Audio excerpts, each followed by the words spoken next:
এসো লড়াই করো, কত ক্ষমতা দেখি। একদিকে 10 কোটি বঙ্গবাসী, আর একদিকে দিল্লির জমিদারদের নেতৃত্বে ইডি সিবিআই সংবাদ মাধ্যম। আগের বার যা আসন পেয়েছিল তৃণমূল, আগের বার যা আসন পেয়েছিল, আমি বুক ঠুকে এখানে কথা দিয়ে যাচ্ছি, তার থেকে আসন বাড়বে, কমবে না। 2011 184টা আসন পেয়ে আমরা বাংলায় ক্ষমতায় এসেছিলাম প্রথমবার।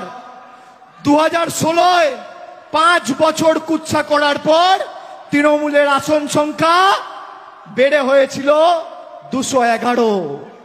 2016 থেকে 2021 কুৎসা যত বেড়েছে, মানুষের জনসমর্থন তত বেড়েছে। 211টা হয়েছে 215। আর এবার তো আমি বলেছি, বিজেপির ক্ষমতা থাকলে 50 পার করে দেখাও, 50। আগামী দিনে লড়াই বুঝে নেব। আর আমরা এই ভেঙে দাও গুড়িয়ে দাও এর রাজনীতি করি না, আমরা সাজিয়ে দাও গুছিয়ে দাও এর রাজনীতি করি। আমরা যেভাবে মানুষের পাশে ছিলাম, একইভাবে আমরা মানুষের পাশে থাকব।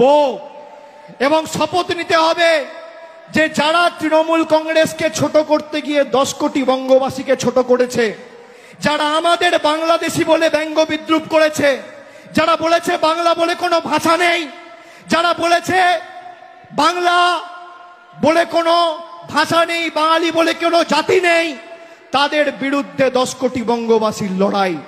আগামী দিন আমি খালি কবির কথায় বলি, প্রয়োজনে দেব মোরা এক নদী রক্ত, হোক না পথের মাদা প্রস্তুর শক্ত।